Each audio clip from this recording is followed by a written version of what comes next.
Hi, Gordon. Just joined in there. Can you just give me a little some in the comments, let me know you can hear me, and I'll get going.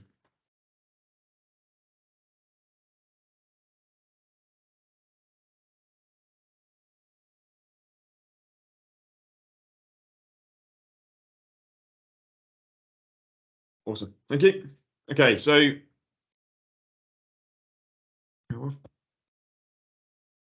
guys, thank you for coming along to our webinar renewables. Firstly, to let you know that this is recorded, and the reason we do that is it's probably the first one we are going to record, and the idea of being is to put that onto our website, so that we can play this over and again, so this information is kind of accessed more accessibly throughout the months when we maybe not in the position to post these up. So for that reason, if you do any comments or anything, please just stick it into the chat box and I'll answer as we go along. It definitely wants to be as interactive as possible, just from my point of view. If not, it's basically an hour and a half of me talking. So if you do have any questions, please stick them into the chat box and I'll answer them as we go along at appropriate time. There will be a point for question and answers at the end, and then we can go into some more detail. But there you go. So what we're going to go through is a mix of things. Firstly covering off Mission Renewable, who we are, what we are as a company, why we exist. I'll then cover off the renewable energy industry as a whole, a quick deep dive into the different types of renewable technologies that are out there, what's available in the UK, and then we'll then start to focus on some of the ones that are doing more for the armed forces network, and also basically the ones that have seen the most growth in the UK in recent years. As you can see, as the wind industry is the primary one. I'll then talk about what Mission Renewable is doing in terms of industry engagement, which companies we're talking to, what we're doing on your behalf in terms of engaging with them to establish armed forces schemes within those companies. Talk about the training and employment opportunities that are then come out of those industry engagement pieces. I'll then touch on our national transition event, which is the UK's largest transition event for service leavers, which is taking place at Silverstone next month. And then we'll go into some question and answers. Great. So Mission Renewable, I don't know how you've all heard about the group, but hopefully it's either stuff from social media, you've been onto our website. But Mission Renewable, as it says in the top there, is the Armed Forces Engagement Initiative for the UK renewable sector.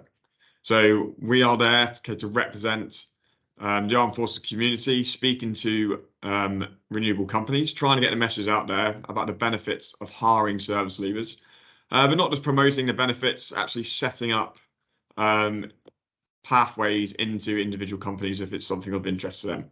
So replicating some of the work that our sister initiative, Mission Automotive, has done in the automotive industry with companies such as Jaguar Land Rover and Lotus, etc. As you can see, the Renewable UK logo down the bottom there. If you've never heard of that company before, they are the renewable trade body, and they represent 450 renewable companies across the UK. They've kind of brought into our initiative as they can see the benefits of it. We'll touch on that later on, but Renewable UK is one of our key supporters. And if you come along to the National Transition event, you'll be able to meet them, and they'll be able to guide you in the right direction of all the different renewable technologies, what's out there, and make some industry introductions for you. Cool.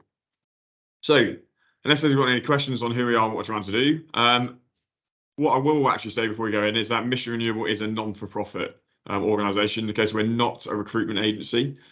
So we do these bits here where we are kind of getting the message out about what's available for renewables, but what we are not is we don't keep all of your CVs, for example, and then put them into companies and then take a fee from that company on an individual basis. That's not how we're set up. Like I said, we're made for the good of the industry for service leavers. So we approach companies and we work almost like a consultancy basis in their background, setting up programs with them, getting them to engage with the armed forces community, so that they can set up their own kind of program that you can find yourselves, which you don't necessarily need Mission Renewable to guide you to. Like I said, so we don't manage individual candidates and put them into jobs. However, we are there to kind of support that as it goes along. There you go. But I think the main point to take away is we are not a recruitment agency, okay, so we don't charge a fee for the companies or to service leavers. Great. So the renewable energy as a whole.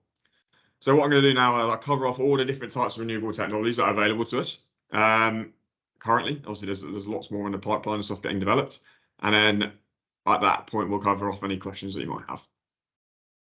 So the first point I'm going to make is all of the bits that are in the first part of this presentation are on a thing called a renewable sector guide.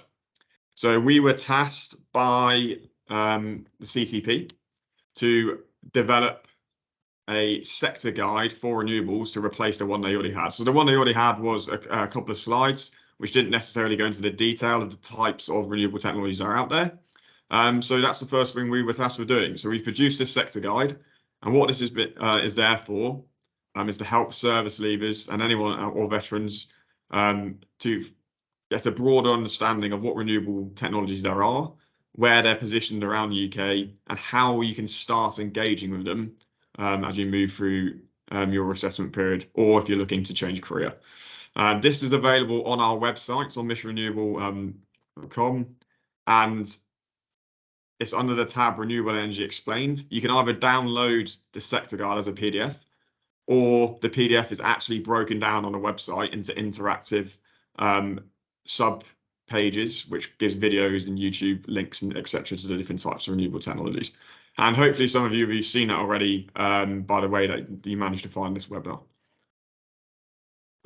So the first one we're going to go into is offshore wind, and I won't go into too much detail on this because we'll cover it in a lot more detail later. But this is currently the largest producer of renewable energy in the UK, and due to several factors, but the main ones being the fact that we are an island, we have a very large coastline, and we have a shallow coastline, which means that it's perfectly positioned for shallow offshore wind, which is great. Now, the adaptation of floating offshore winds negates the issue of the depth of the seabed, but basically the UK is in a very good position for offshore wind, and that's why we've been leading in that industry for a number of years. Like I said, I'll go into much more detail on that later on. The second type of renewable technology that's out there and available is onshore wind. Now, onshore wind was initially bigger than offshore. It's seen significant growth in the early 2000s and just after 2010.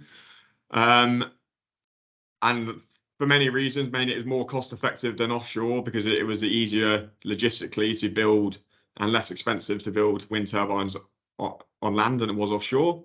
However, there was a ban placed on new projects on onshore within the UK for a number of years, but that has just been lifted just before Christmas. So that's why there's several onshore projects that have been on hold, have been planned but haven't been under development, and they're waiting for this ban to change. And that's just important to note that we now see a growth of onshore wind in the UK as this ban's been lifted. So there's been lots of applications now for new onshore wind turbine wind farms across the UK. Next one, biomass. Relatively niche, like I said, there's much more detail on our website. It's just an important one to have out there. And the idea of this is burning natural materials to create energy, whatever that might be. So whether that's burning waste, or if that's burning biomass fuel, which has specifically been grown for that purpose. This has recently had some bad press in the UK just before Christmas, and that was down to some bits, BBC reports, where the Drax power plant, which is this one in the picture, which is based in northeast of England, was transporting wood from Canada across to the UK to then burn it for energy, which is then being sold as a sustainable energy source. But inherently, when you then look at all the complications of growing trees purely for that purpose and then transporting them across the globe to then burn, isn't necessarily that sustainable. So it's debatable whether it's sustainable or not, but these technologies are important, and I'll go into that later on to make sure that we can maintain some form of constant energy supply. The next one is solar. So you've got two different types. You've got industrial and domestic. So your industrial solar farms are your larger solar farms that you particularly find in the south of England, predominantly. And they work very similar, I suppose, to onshore wind farms in terms that they are normally agricultural area which is set aside to produce power en masse. And then you then have your domestic scale where it's tends to be small local companies that are fitting solar panels to people's roofs. In terms of what we do with Mission Renewable, we have ties into Solar Energy UK, which is the trade body that looks after solar. But it is quite a difficult technology to kind of get involved with and support, just because there's so many smaller local companies there's not your 2 or 3 large energy providers that are running solar. It tends to be smaller organisations that are like I said, fitting solar panels to people's houses. So in terms of armed forces engagement schemes, there's less we've been able to do in this area. But it's something we're looking to focus at. So if it is of interest to you, just let me know, whether that's in the chat box or whatever that might be. And then I can kind of talk to you afterwards and we can maybe work out a bit of a plan. Great. The next one, geothermal. This one definitely is not the UK, Iceland in this picture. Geothermal power, so using the heat from the core of the earth to either heat water or to heat your home. Now, there's 2 different kind of versions. There's the shallow geothermal and there's deep geothermal. Deep geothermal is, again, very niche in the UK. There's 4 operational sites, or say there's 4 under development, I should say, not operational. 2 of them being in Cornwall. And the idea of this is that you can produce almost endless energy where water is heated from the heat from the core of the earth, and then pumped back up, which turns a turbine and, like I said, produces almost that constant form of energy in a very simplest form. Very niche, like I said, is growing as an industry. It's something we support, but like at the moment there aren't too many roles available within that part of the industry. However, there is not really shown in this picture, but there's lots of roles that are coming up in shallow geothermal. So ground source heat pumps. I'm not sure if any of you have heard of that before, but this is a concept where instead of using energy which is produced from the core of the earth, it's actually using energy from the sun. So during the summer months, the sun obviously heats the soil and the ground a couple of meters below the surface. So what can be fitted at the moment is you can have piping put under people's houses, which runs around 1 or 2 meters below the surface, which is then warmer than the air temperature outside. And then this is then used and pulled back into the house to heat your home in its simplest form. So ground source heat pumps are becoming more and more popular. They're a key point for net zero housing development and they come under the government's plan. We work with 1 or 2 companies that are fitting these at the moment. And there's some courses that we know about it. So if you are interested in engineering, looking at staying local, and if you want to get involved in the sustainable housing development industry, then shallow geothermal ground source heat pumps is definitely something we can support. And then hydro. So I think Matthew mentioned in the chat there about hydropower. So this version in front of us is marine hydro. So that's tidal. So the Orbital 2 project. Really exciting project, which is running in the north of Scotland. But again, very niche. It's very technical at the moment. It's growing and getting more and more development. Definitely one to watch. Really good stuff on our website, and that all comes from YouTube. A bit of a personal favorite of mine. So like I said, it is really exciting and to see how it goes and where it develops, but maybe not at a position where it's hiring lots of people who are leaving the military right now. In terms of your more traditional hydro projects, there's small scale hydro in Scotland. There's a large scale hydro project in Wales. However, hydro is actually makes a very small percentage of our energy production. So again, there aren't too many positions available. However, if you know of a hydro plant close to you that would be of interest, then that is something we can look at and represent you. But yeah, like I said, hydro in the UK is relatively small, whereas you look at countries like New Zealand, for example, where it makes up over 50% of their energy production. And that's just due to landscape and etc. We're getting through them. Next one is nuclear.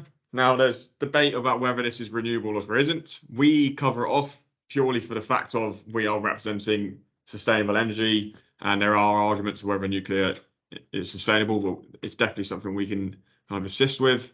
There's some real growth at the moment with nuclear in terms of a political level and discussions, and which have been accelerated by what's going on in Ukraine.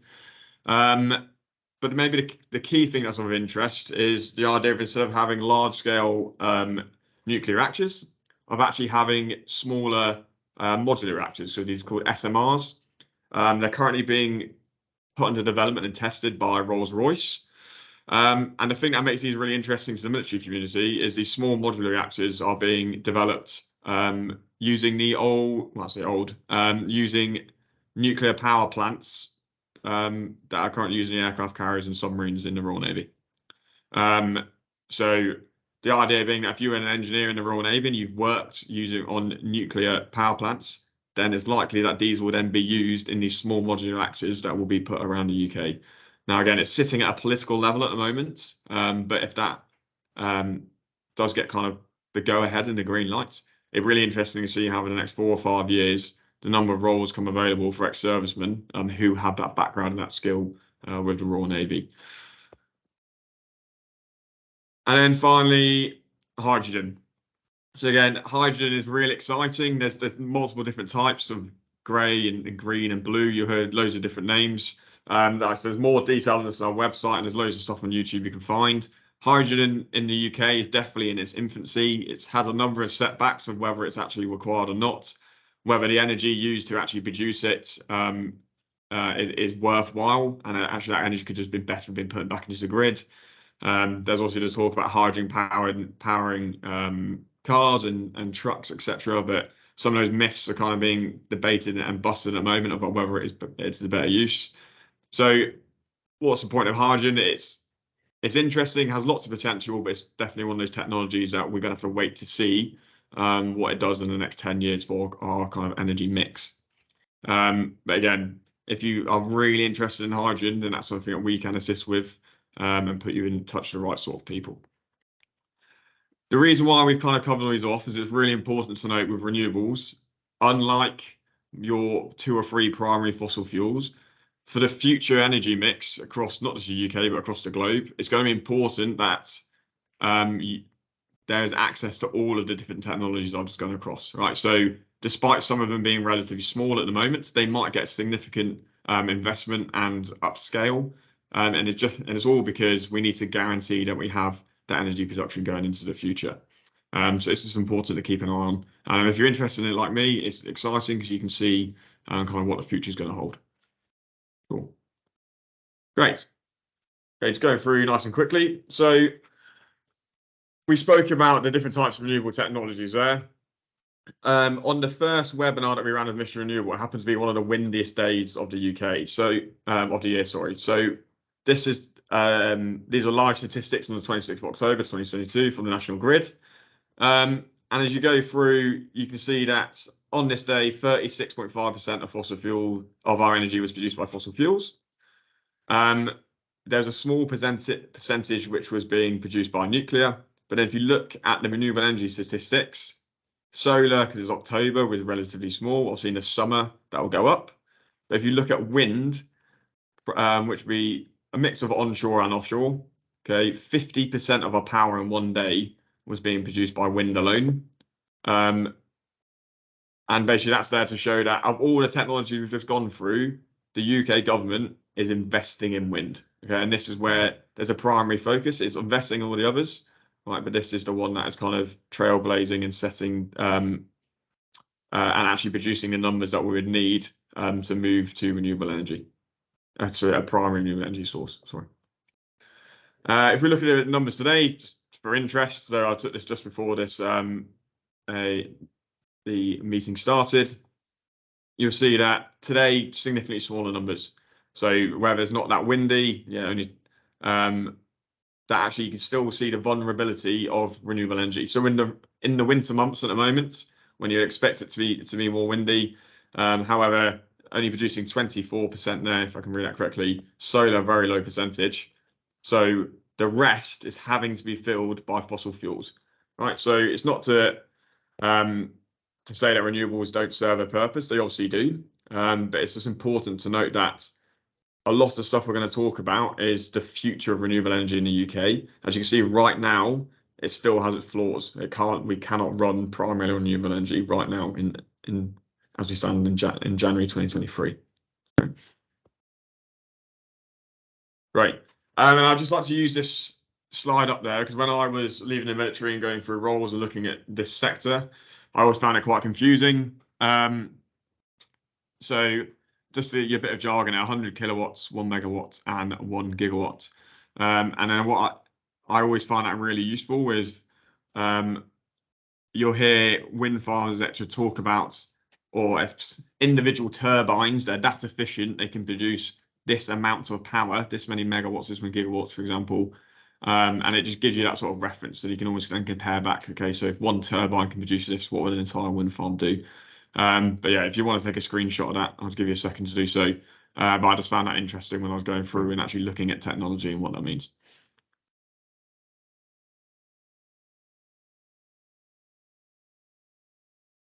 Great. Cool. Has anyone got any? As a very quick kind of trip through renewables there. Has anyone any questions on what I've covered so far? If you are content, just so I know, can you just either give me a thumbs up or just stick something in the chat box, please?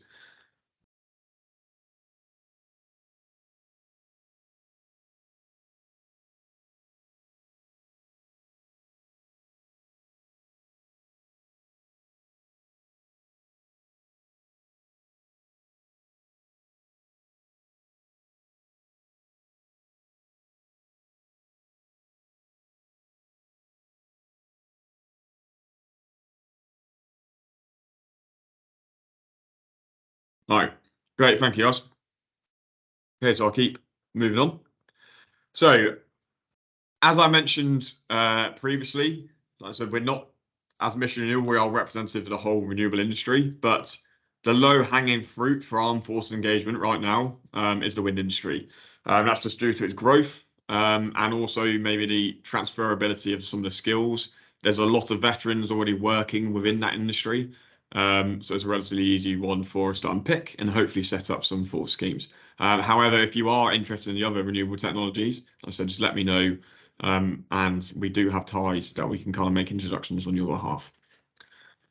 Great. So what I've got here is probably doesn't look that amazing on the screen. This is important to have it there. After this chat, after the webinar, sorry, I'll send this out in an email. But this is a new offshore wind project timeline, which has been produced by Renewable UK. And the reason why I put this up there is mainly for the map on the left-hand side, is to show you where offshore wind production is either currently running and operational or is planned for its development. So you've got some key kind of clusters there. You've got a cluster off the east coast of Scotland. You've got a very significant cluster off the east coast of England around Hull and Grimsby, then the London Array out of the southeast, and then you've got some planning above Devon and Cornwall and below Wales, and then also some very significant wind farms either in operational or planning Barry and Furness, just north of Wales, Carlisle area on the northwest coast. Now, why is that important? Why am I looking at this and bring this up? For those of you who said that you want to work as wind turbine technicians, for example, in the UK, well, then this is probably a good starting place to realise, well, where am I going to be spending my time? If I'm on a contract basis or if I'm doing 2 weeks on, 2 weeks off, either offshore or onshore, particularly offshore in this case, then you can start to work out where you might want to be located and where it's important to you. Now, obviously, that depends on your individual circumstances. So, like I said, I'll send out this document if you want it. And that means you can have a look yourself and start working out what projects are near you. And I'll give more detail on that later. The one thing that's really important to realise is that if you are looking at other roles in terms of your project management pieces, engineering, or consents, i.e. all the other bits that go along with renewable energy, the headquarters for these places aren't necessarily always in or near the wind farms, right? Because they don't need to. Everything's operated remotely and etc. and all those other bits. Okay, so it's only the people that are manually working on these wind farms who actually, I guess, need to be located close by. So several of these companies, as you expect, have offices in London. Several have offices in Edinburgh and in Glasgow, up in Scotland. You then have a Ørsted, which is a key kind of wind farm owner and developer. Currently the world's largest as it stands, last time I checked. They're running at Grimsby and Hull, so they built a whole new headquarters up there. Like I said, each company is different, and the way you do that is you do Google, find out what companies around you. But if you are looking at those sorts of roles, like I said, where it's more office based, then the nature of renewables is it's very forward thinking. It's company dependent, but pretty much everyone I've run into either works from home or has a hybrid work life. So either 2-3 days in the office, Mondays and Fridays at home, etc. So yeah, so the point is, I guess, is that you can work anywhere really if you are going to be looking at those office-based roles. Cool. Okay, so where does this whole piece come from about armed force engagement with the offshore wind industry? Where are these jobs coming? What does that mean? There's two bits of sort of two statistics have come out. So the first one, which is not pictured, was a thing that's called the a report produced by OIC, which came out in 2019, which kind of looked at the development of offshore wind into by 2030. And some of the points they took away was they identified the military as a key area. So page 12, paragraph 5, for anyone who wants to go into, where they kind of identified the military as an area of talents that they can draw into the offshore wind industry to support its growth and development. This was then supported 3 years later by a paper called the OIC Skills Report. If you type it into Google, you'll find it onto their website. Came out in May last year. And that identified what they believed is the bottom statistic there. By 2030, there's going to be 97,465 new vacancies. Sorry, the total workforce size will be 97,465. So there was loads of statistics that came out in the news that offshore wind needs to hire 100,000 new people, and that all came out. But what's interesting about that is that statistic is there. What does that really mean in 2023 is interesting, because you're going, well, how are they going to find that many people and when? So this is noting, and as I'll go into later, working out which wind farms are currently under development, which ones are in the planning, etc., using that map I showed in the previous slide to then start to work out where the job's going to be. So a prime example for me, I currently live in Newcastle. The Dogger Bank project, which is set to be the world's largest wind farm before it gets overtaken again, is currently due to be built out of the Port of Tyne. Now, that is going to produce thousands of jobs in the area, and we know that's coming. However, they're not here yet. So despite all of the work that's going on to do with that project, you're looking at another 2 to 3 or 4 years before you actually start to see really good numbers of employment in this area. Okay, so just one example to take away that, yes, the skills report has that number on it, 97,465. But that's not instantly, and it's not going to be happening necessarily in the next year or so. Right? Cool. Okay, so other things to look at for the offshore wind industry. So it's interesting coming from the military, because we don't, depending on your level of exposure and your rank and what you've been used to, it's very rare that we've worked in an environment that has a supply chain like this. So unlike your conventional industries, let's say, it's kind of a sweeping statement, the wind farm owners and developers aren't necessarily the companies that actually employ that many people. Okay, what does that mean by that? So just because an organization, so a good example is Ørsted, again, we spoke to them recently, they own several wind farms in the UK, but they don't actually employ that many people. Okay, it's a contract-based industry. So they subcontract a lot of the work to do with maintaining everything else, everything you can think to do with a wind farm, down to smaller companies that form their supply chain. Okay, so what's the point I'm trying to make? If you're doing a Google search and you're trying to find out what wind farms are near me, what opportunities are there, it's understanding that just because they're a wind farm owner doesn't necessarily mean that they're going to be the one with all the jobs. And as a kind of, again, generalist statement, we found that the further down the supply chain you move, i.e. the smaller the organization, the more likely they are to take on new entrants into the industry with limited experience. Okay, so ways you can find that. This screenshot is from Orsted's website. Go onto it, look at us. They can detail the supply chain and they tell you every company that they're currently working with. And that's really important for wind turbine technicians because not saying they won't, and there are some small cases, but it's very rare that the wind farm operators and owners, your Orsteds, RWE, Scottish Powers, SSE of the world, are going to take on brand new technicians with no experience because they can have the pick of the lot because they're the one that everyone wants to work for. So it's understanding that who do they subcontract out to, who are the smaller companies that are part of their supply chain, and then maybe looking for jobs with them instead. But yeah, that's just one kind of a little tip that's out there. Great. Okay, so what's another important point to look at here? So this is a slide that comes from RWE. And on one of their pages, they talk about the life cycle or the development of an offshore wind. And it's the same for onshore wind. It's just the timescales are more compressed. You get 5 to 7 years instead of 7 to 10. If you look at the phases of the wind farm, and at this point, you can then start to work out, looking at what wind farms are near me, where maybe I want to work, where I want to live, looking at that map that Renewable UK had, and start to work out, well, what phase are these wind farms in? Because if my skills are if I want to become a blade repair technician, then I'm not going to be needed until the operational phase.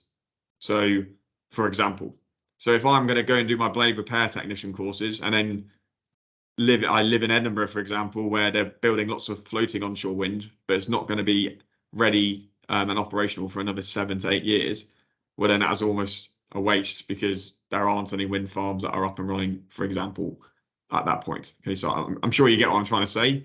So that I guess is what's really important to understand the life cycle of these projects. So if you hear in the news that there's a brand new wind farm getting built local to you, likelihood is it's going to be 7 years at least until you start seeing that mass employment and the operational running of that wind farm.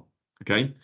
The other point on there is just for CV bits, and when you're using your language in the military, we always like to talk about operations, operational experience. I commanded on operations. I've got an operational mindset. Well, all these buzzwords that we use in the military, just realize that in the renewable sector, that means something completely different. Okay, so if you say you have experience in operations, then that can very quickly be looked at as, are they trying to say that they've worked on an operational wind farm? So little bits like that, you just got to be careful about the terminology and the language you're using. Okay. And then don't worry if you can't make the slide out, because I'll go into that in a second and where you can find it. But another point there is these are now job roles broken down into those development phases that I showed on the previous slide. So this gives you an oversight of the different job roles that could be available relating to the different phases. And from there, you can start to work out, well, what skills and stuff do I have, which matches these job roles, okay?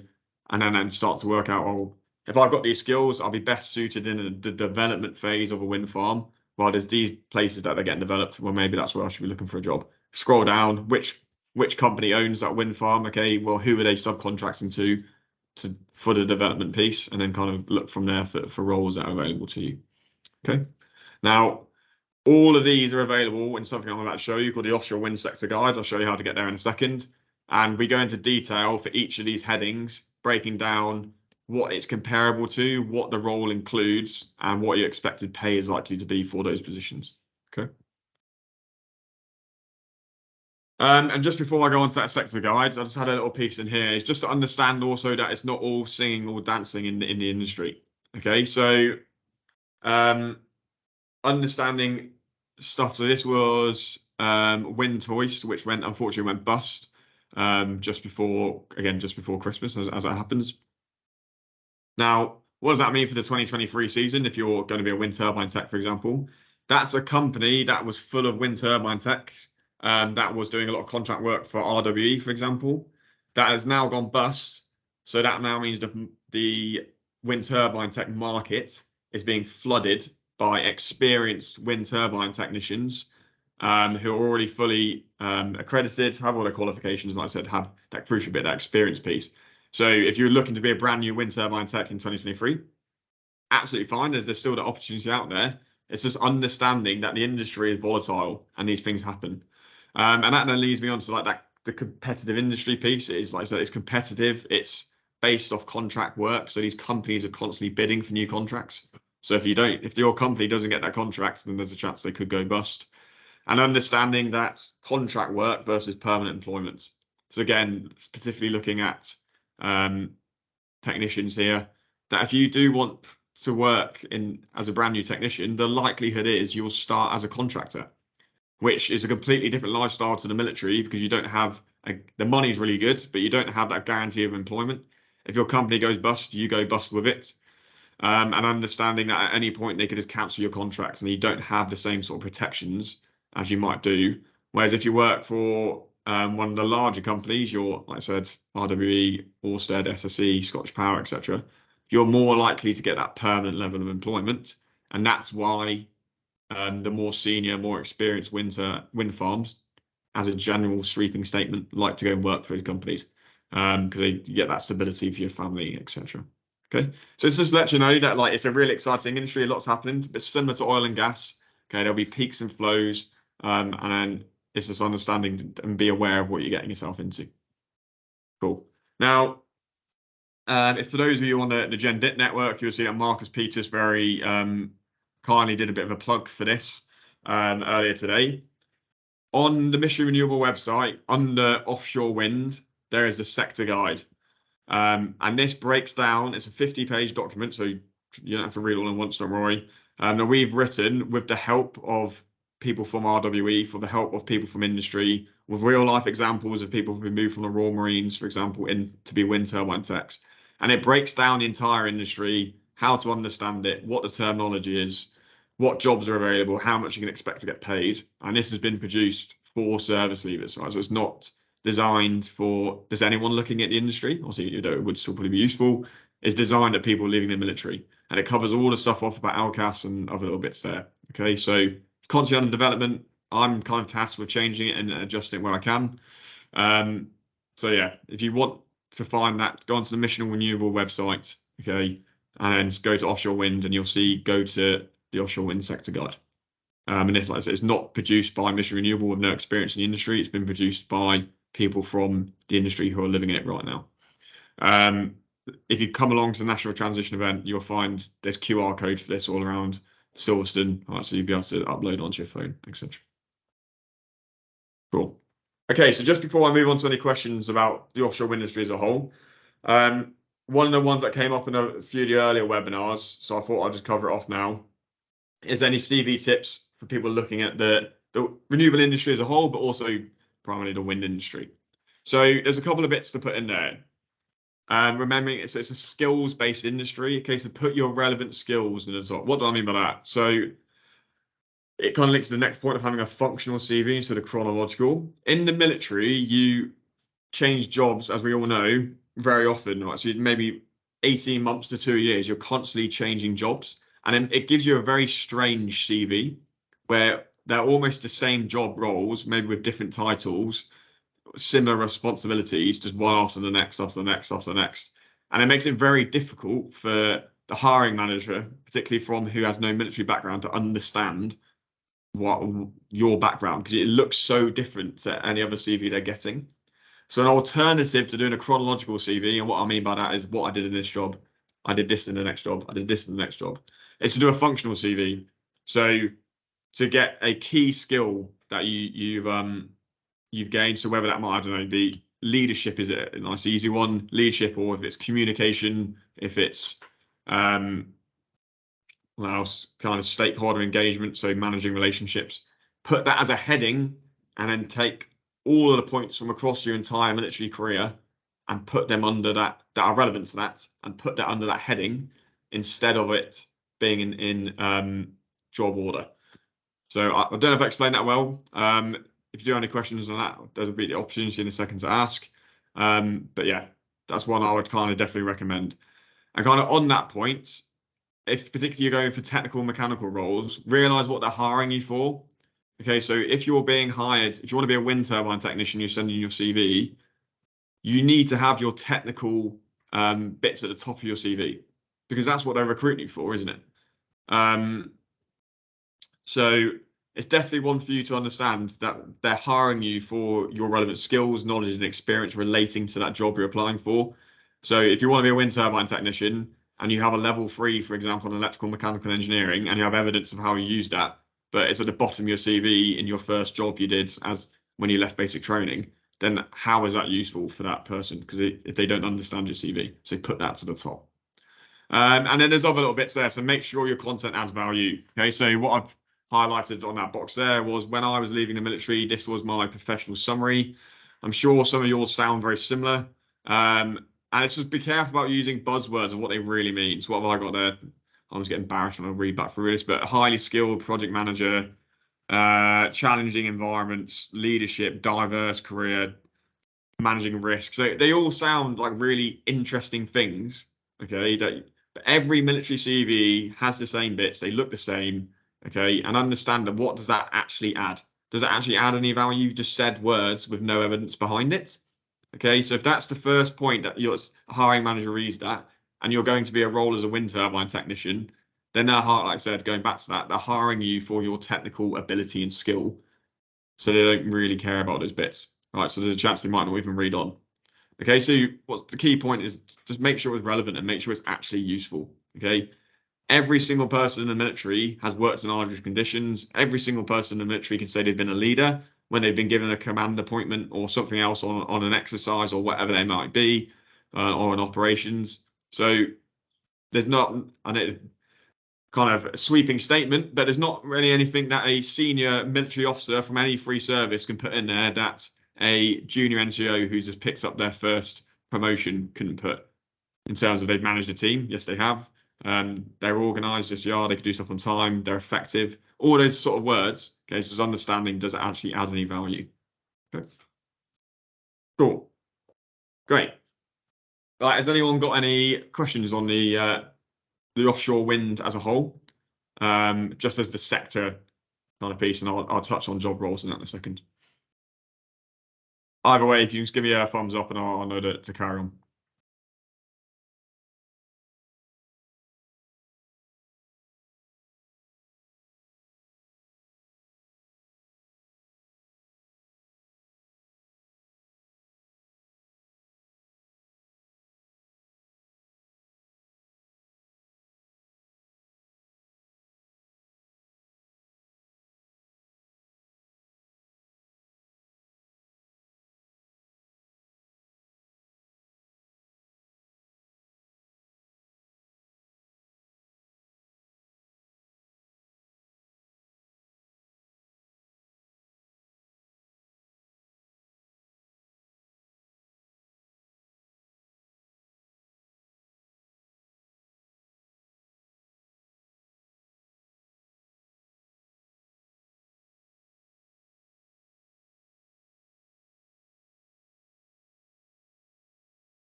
Great, well, thanks, guys. So I'll just skip back to this one.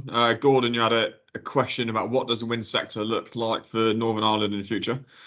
Really interesting one. As you can see from, I don't know if you can make it out on your screens or not from this picture. Like I said, I'll send this out so you can have a look.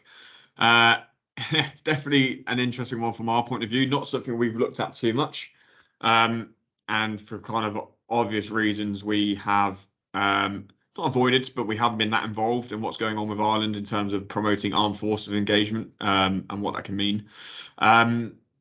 So unfortunately, I don't necessarily know the answer more than what's kind of put on this map, but I can, like I said, the kind of classic military thing, if I can look it in for you. But generally, I can actually have a look for you. I'll look what's on Renewable UK, and then have a look at their interactions with their Irish counterparts, and I'll be able to send you some bits for you. I hope that answers your question enough to carry on.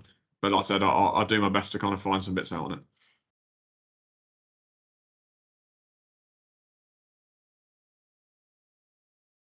No worries. Okay, so moving on, industry engagement. Okay, so as I mentioned, and probably the biggest frustration I had when I was leaving the military about spinning too many stories about my time, was I was frustrated that a lot of people would give me information. There's a lot of help out there in terms of generalist information, but realistically, a lot of that you can find online, or if you just speak to the right person, they can kind of give you some form of detail. But what Mission Renewable has been developed for is to take that detail and actually make it deliverable. Okay, so to give service leavers actually something tangible they can kind of look at. So we've got there's a couple of approaches to this.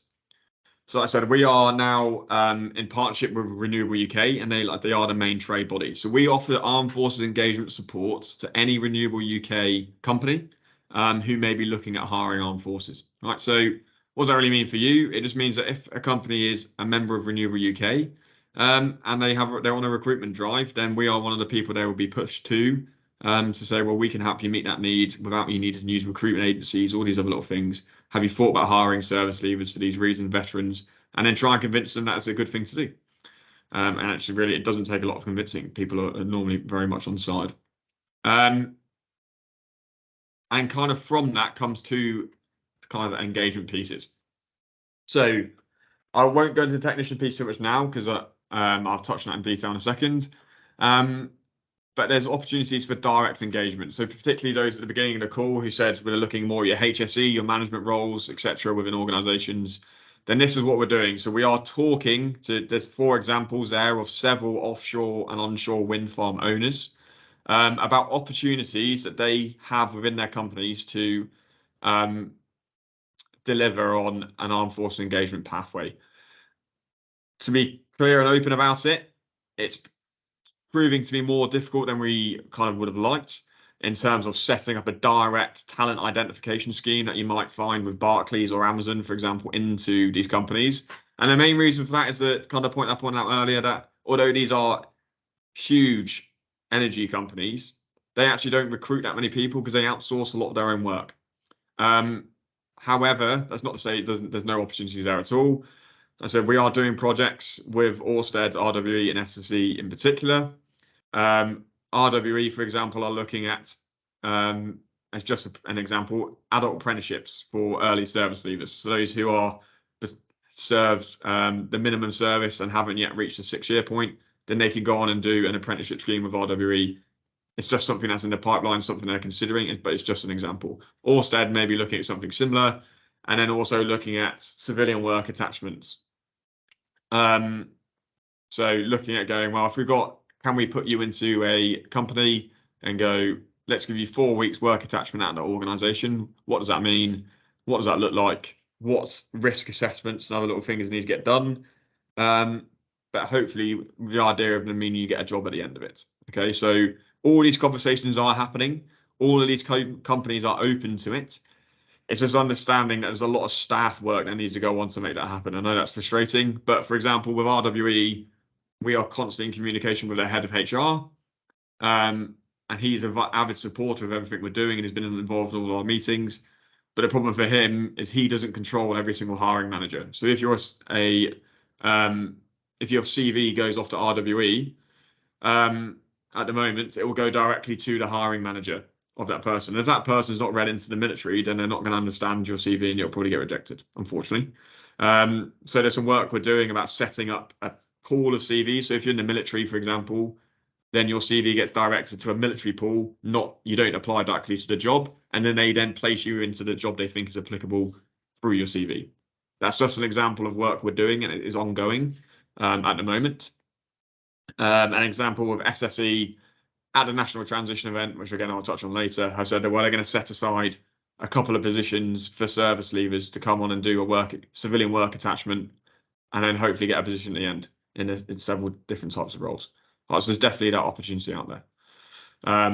But like I said, that direct engagement at the moment with those companies is on a one-to-one basis. So all those companies will be at the National Transition event. We have ties with all of them. If you're interested in any positions they have available or want to get involved, with either of those companies, just let us know and we will make a face-to-face introduction with our armed forces representative at the NTE for you. Now, the next one, the technician's pathway. And Richard, I've seen your comment in the chat. Thank you for bringing it up. So the idea of if I do my GWO qualifications for RCAS, what jobs are there for me? That's a really good point, because at the moment, what exists, okay, is not the ideal solution. So for those who don't know, and this is new, your GWO quals, the Global Wind Organization qualifications, are your certificates to be able to work offshore or onshore, to basically be able to step foot onto a wind turbine, to be able to do it safely. Now, there's a big hype at the moment about getting your GWO, and I would say 80% of service users I talk to all are going down the line of wanting to get my GWO bits to be a wind turbine technician. What's really important to remember is the bit I mentioned earlier about it's a contract-based industry. You've just had, well, there's 2 companies that have gone bust just before Christmas that are flooding the market. And there are plenty of other roles in renewables, if you have an engineering or mechanical background, that you can look at that doesn't require you to be swinging off a rope fixing wind turbines. Okay, there's plenty of other positions out there, and they're in the offshore wind sector guide. However, if you are determined to go on to be a wind turbine technician, that's absolutely fine, and we can support you. It's an understanding that by doing your GWO credits, your courses, sorry, does not mean you're going to get employed, because every single person in the industry has to have those courses. Okay, so it's understanding what they're employing you for. So the company, these companies have deals with the training providers that deliver these courses. Okay, so if you are the right candidate for that company, they will pay for you to do your GWO training. If you apply for a job with them, they will pay for you to do your training in most cases. In very small cases, they don't, but we can talk about those later on. But the example I've got there along the bottom, EDS HV Group from James Fisher, Boston Energy, CAT, all of these companies, if you get you interview for a job role, they like you as a person, they think you're well suited for the position, then they will pay for you to do their GWO. Right? However, we know that it's easy for me to sit there and say that, and this is that piece about people telling you stuff, but then that's not the actual ground truth. Despite saying that, we understand that right now, the majority of people who have got into that industry have had to self-fund to get themselves across the door. And that's for a number of reasons, but it all comes down to not having any experience, and then you're basically getting a job off the fact that there's a high demand in the industry at the points when you apply for a job role, and they're willing to take on people that don't necessarily have lots of experience. Okay, so that comes down to the seasonality of the industry. So the industry is seasonal, so it's a summer season, basically extended summer season. So right now, in early 2023, companies are definitely recruiting. There's a recruitment drive for wind turbine techs, but these positions will be taken up by majority of experienced personnel. What we then find, and this is the feedback we've had from your training providers, ARS, MERS, etc., have come around and said, but by the time it gets to June, July, that's when they're really looking for new entrants into the industry, because everyone with experience is already contracted out, they're already doing work. And to meet the increased demands, they then need new people. Okay, so just understanding how that works. But I'll break down that in a second. So, as I mentioned earlier, there are already options out there for what you can do. So AS SurviveX and OPS training offer a level 3 diploma wind. And what I will do actually, so I've noticed I'll go into more detail later, so I won't cover off too much now. But I said there are opportunities that are kind of getting developed. The one that's in the pipeline and currently undergoing, it's something that we are leading on, is the Global Wind Organization Training Accreditation. They have set aside an entire framework just for UK military service leavers. Right, so they produced in October 3 strands of ways that new entrants into the wind industry could get involved and become wind turbine technicians. Now, we approached them and basically went down the line of, you are missing something specific for the military. There's a huge cohort of people there that want to join. So they set up a group of courses which is specifically based on military service leavers, with the idea of the top 4 courses in green being compulsory for the course, and they can be paid for by LCAS funded LCAS credits. And there's just some examples there of how long they might take. and the ones we recommend and kind of that they recommend you end up doing. Okay. For those of you who have looked into the level 3 diploma in wind, which is already offered by AS Survivex and OPS, this won't be new to you because the feedback for which courses are relevant came from those training providers. Okay, so it's based off of their course they're doing. That's currently under development at the moment. We have had provisional allocation, so shout about it, but we have had provisional allocation from Malcas that they are going to support GWO accredited courses. Okay, so that's slightly different to the ones that are being offered by OPS and Survivex at the moment, and I'll go into that why later on. But yeah, so if this does come through, then this will be good, and we're looking to announce this at the National Transition event that you can use your ALCAS funding for GWO accredited courses.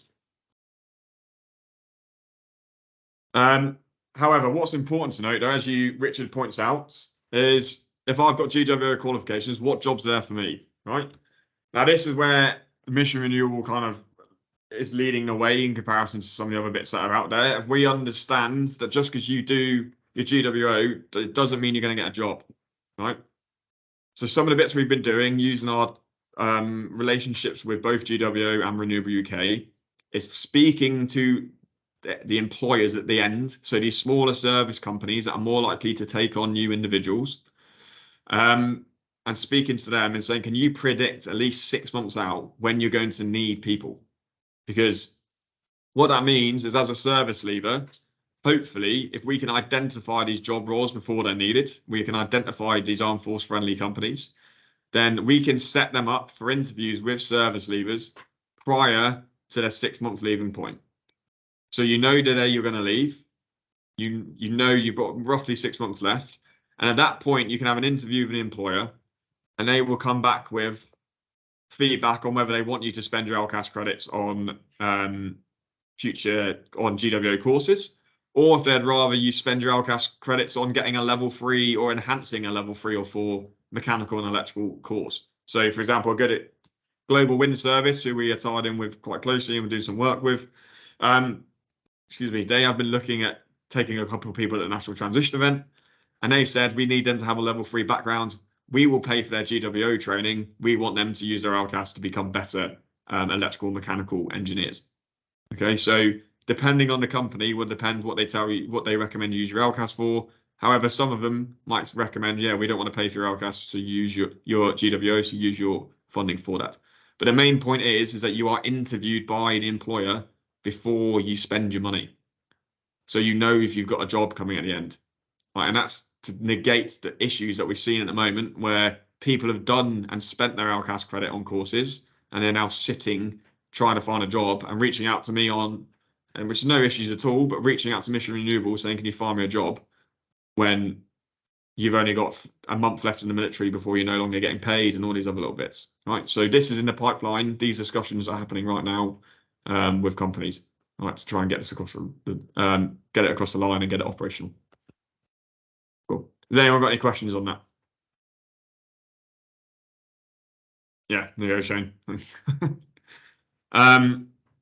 Cool. So this is what, unfortunately, Shane, that's a prime example of how we're trying to get the word out there, but unfortunately, it's taking time to kind of progress this and make this known. All right. Okay, so what opportunities are available to you right now? Right. So obviously, I said there and then that this stuff is in the pipeline. Looking at the end of the 2023 season, realistically, there's some stuff coming up and being made available for the National Transition event, which again I'll cover off. But you're looking at least the end of the summer season before this sort of stuff starts happening in 2023. So if you, and I know some of you in this call are in this position, if you are currently looking, I'm getting out in a month or 2 months' time, and I need to do my, I want to look at jobs in the renewable industry, then we'll cover that off. So what's out there? As we mentioned on the, just while we're on the subject and the technical roles, okay, level 3 diploma in wind, ALCAS qualifying, currently offered by AS Survivex and OPS training. Both big supporters of Mission Renewable. I work with them really closely and support the stuff they're doing. The level 3 diploma in wind is pretty much the same, almost exactly what I just presented back, but it's not accredited by GWO. So it's confusing. You get your GWO qualifications, but the course is accredited by ITC First, which is an educational provider. Okay, so you get added to WINDAR, which is the online kind of portfolio of wind turbine technicians. Your courses get added on that you've completed. You do complete GWO courses, but you don't get a GWO certificate at the end. Right. So make of that what you will. It's excellent that they've done the work to kind of get it across the line. And it's a great course, but basically the feedback from them is it would be better if we can get it accredited by GWO, not ITC first. And it also means that for those of you who are doing AS Survivors course and OBS training, the level 3 diploma in wind, you have to do a portfolio. You've got coursework to do because it's an educational course. There's an extra fee on top for registering with an educational provider. Whereas if you do it with GWO, then actually you won't pay that extra fee because you're just doing the courses, right? You're not having to register with an education provider. Now, something which is even like more unbelievable that it exists and is really interesting, okay, is this thing called Green Skills boot camps. So the fact that I don't know if any of you have ever heard of these, but basically is a broad overview. The Department of Education set aside £250 million for green skills training into green sector jobs. They then gave that out to specific regions, and depending on what region you're in, there is the opportunity to do all of your wind turbine technician training, blade repair technician, etc., paid for by the government. Completely paid for everything.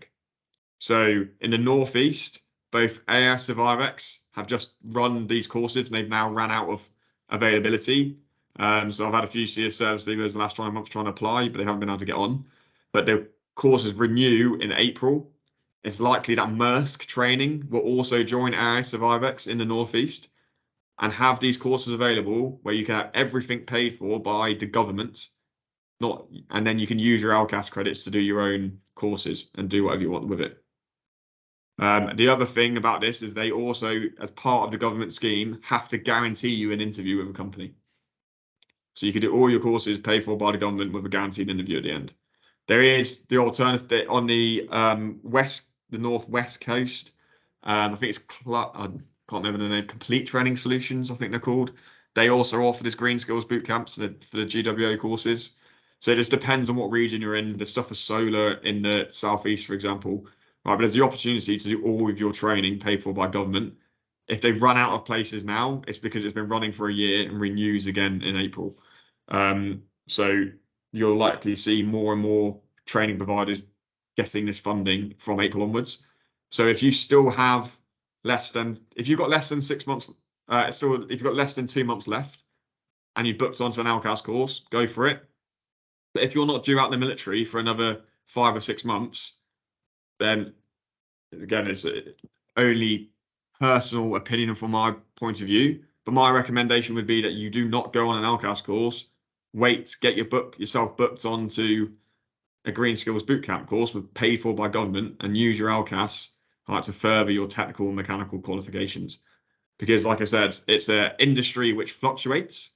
So if it's boom or bust, say in 1 or 2 years' time, you have 1 year's experience and there's a bust in the industry and loads of jobs go, like we saw last Christmas, then just because you've got GWO credits does not mean you're qualification, does not make you employable, because every other person in the industry has those.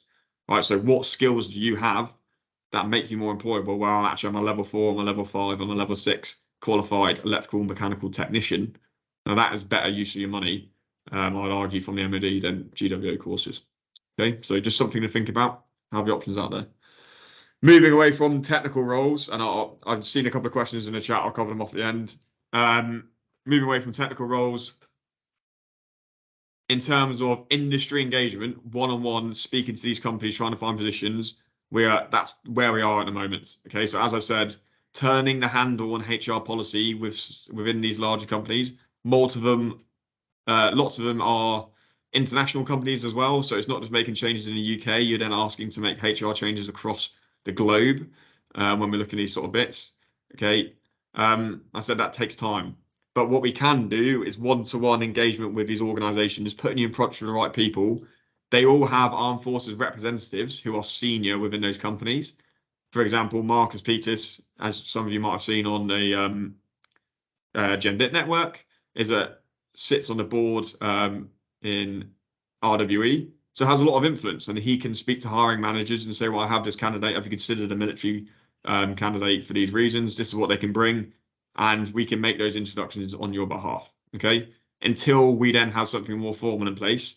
But it's just understanding that this programs like what you see at Barclays and Amazon and some of the banking organizations take long years to get put into operation, and that's what we are focused on delivering. But like I said, that one-on-one support exists, and we've been doing some work for a candidate, for example, in SSE right now, trying to get him a position which looks like they're going to do. Okay, so there's definitely some bits we can help out with. Cool. I'm going to go on to the National Transition event. If anyone's got any questions about this sort of stuff, just stick them into the chat. I can see Jamie typing there, and then I'll answer them off at the end during the question and answer session.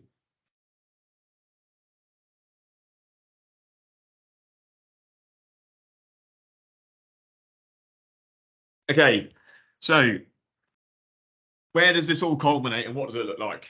So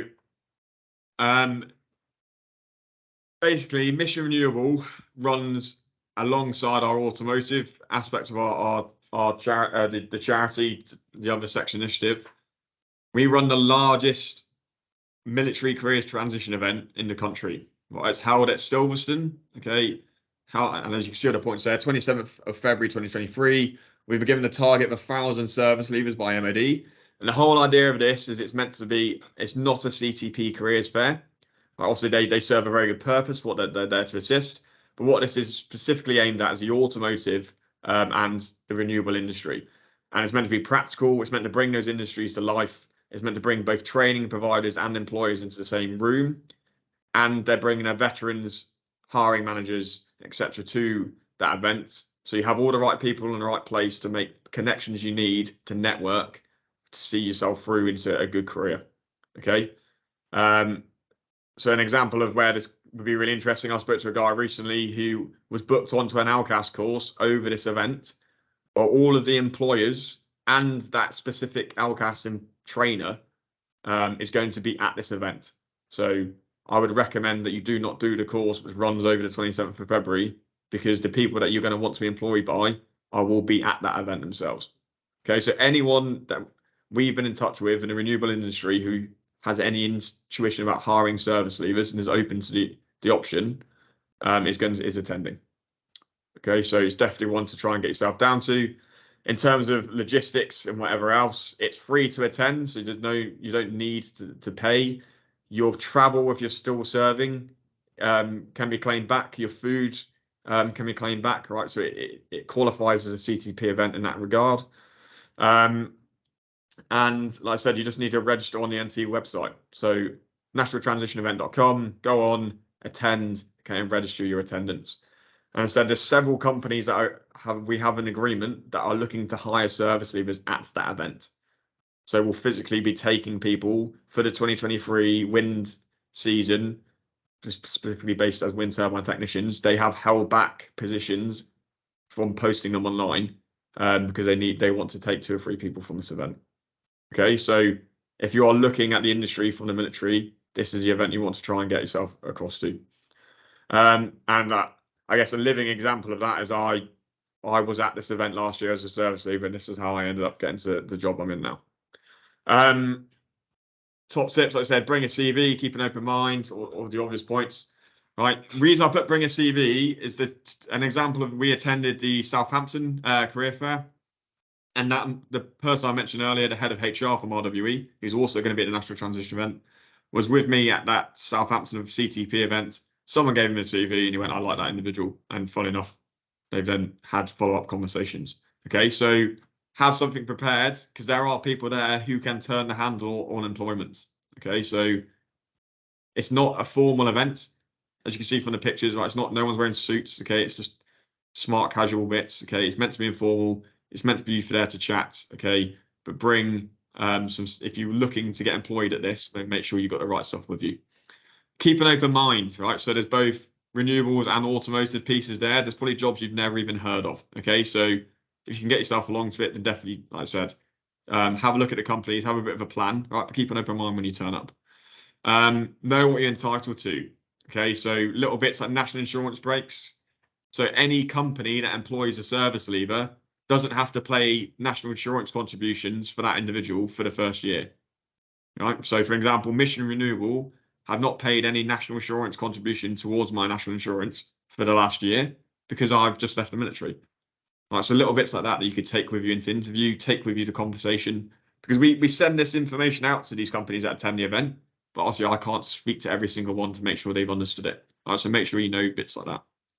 And like I said, understand what you're entitled to. JSP 752, JSP 534, incredibly dull. We all understand it, okay? But the reason I ended up kind of doing this role at Mission Renewable was I approached them and said, well, would you take me on in a civilian work attachment? I said, well, what's that? Well, because I'd read the JSP and I looked into it, I then sent them the forms. And funny enough, they signed it off and said, why not? And took me on for 4 weeks and then gave me a job at the end.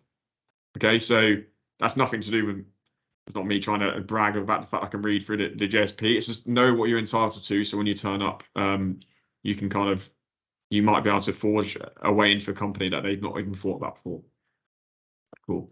So here's just some examples. This was the launch of Mission Renewable. So it was when it was launched last year. And then because of the automotive background, you then have some individuals that's coming along. So in the middle, you got the Stig. On the right hand side, you've got Chris Hoy. We've got several celebrities attending this event. Ben Saunders being one. You might have heard of him, you might not, but he's been to the pole more times than ever Britain. 3 times TED talker. And they all come along because, funny enough, all of these have some sort of background with the armed forces. But I found out that the Stig was actually a reservist, which was an interesting one to kind of pick up. And kind of the carrot in this kind of piece of this is, as well as a recruitment event, due to our ties to the automotive industry, you get free track day laps around Silverstone. So if you do come along, then you turn up, you can find yourself a job, and at the same time, you get you driven around the Silverstone GP track right for free, which is incredibly rare, but it won't ever happen again. To be able to get there for no cost whatsoever. And like I said, people just get asked to bring their cars along, and then they get to drive them around, and they take you out with them as they go out. And it's stuff that open to partners and everything else. And my girlfriend came along with me. She's a doctor. She's nothing to do with the military. She just spent the whole day going around the track laps and having a good time whilst I was trying to find a job. All right, so it's meant to be an inclusive piece. You come down there, can you make the most of the day? Cool. Great. And like I said, everything you're there. If you want to register at this event, I think we're currently sitting around 500. We're trying to get to 1,000 by almost a month now, a month and 2 days. Make sure you can try and get along and get yourself there. Cool. Great. There you go. A second. So we're now go on to kind of discussion and questions. Some of you put some questions in the chat box already. If you just got any more questions, put them in now, and then I'll do my best to work down through them, and I'll try and answer as many as I can.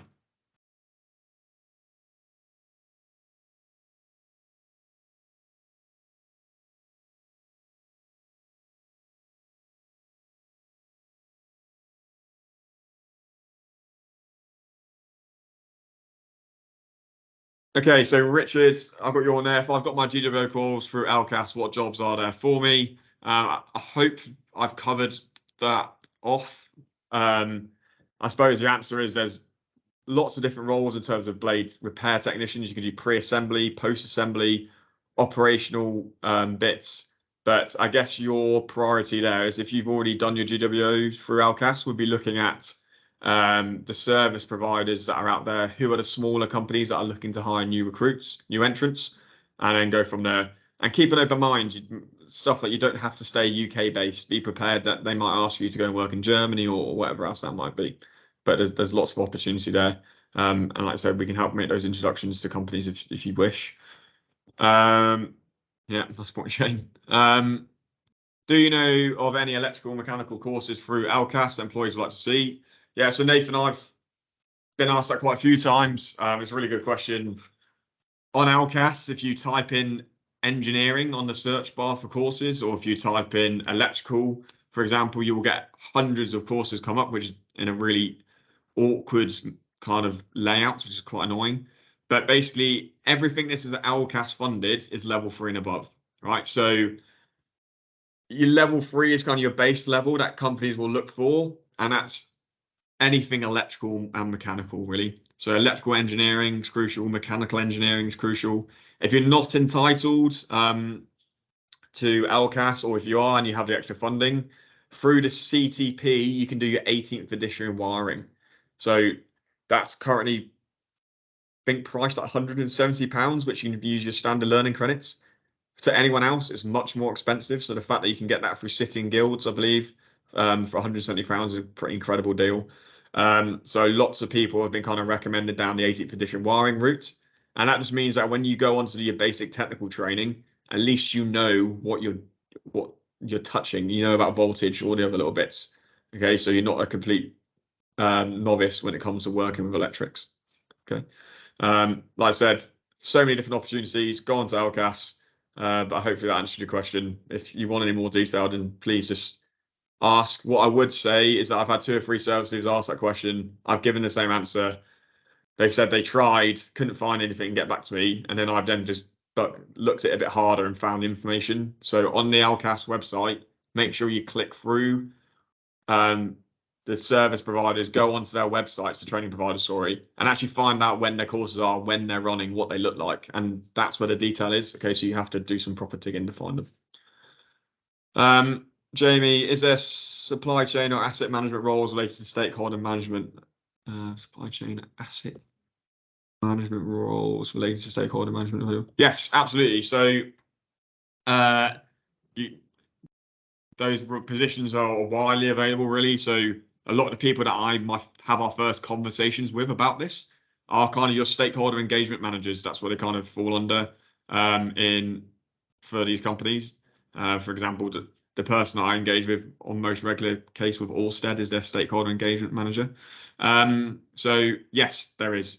So it's basically identifying them on their job website. The terminology is on the offshore wind sector guide. Have a look through, have a look at the companies that are attending the NTE, which I know is a question later, which I'll go on to. Find out if there's any roles that look and kind of fit that supply chain asset management kind of piece or stakeholder engagement piece. And then I'll make the introductions to them with you. Okay, so have a look at those positions. But yes, they definitely do exist across the industry. Yeah, Gordon's question, is there a lot of companies will be attending? What is your average starting pay of a wind turbine section? Good question. So is there a list of companies attending? Yes, it's on the website. It gets updated daily. My biggest frustration at the moment is getting companies that have said they're going to attend via email to actually sign up, actually register attendance properly. So at the moment, I think there's about 12 renewable companies down as attending, the majority being from the offshore wind industry. But the number I have on email is about 20. So hopefully as we get closer to the day, you'll start to see that number increase, but just keep an eye on the website and you'll start to see the names pop up. We do like basically a picture which has all the logos on of who's attending, and you'll start to see the different ones there. But it's also just understand, like I said, keep your options open. There's some of the really interesting bits which are coming along. So Lotus is going to be there. They do some armed forces bits. They're bringing in like £2,000 hypercar and other little bits there. We've had kind of push from Mercedes F1, who might be bringing their F1 car from the last 2020-22 season, looking at taking service leavers to join their engineering teams in the F1 pit lane, other little bits like that. So there'll be loads of different things there that would be interesting to have a look at. Yeah, no worries, Richards. What's the website called for registering the interest on the 27th? Give me a second. I will put it into the chat. So you have a copy of it.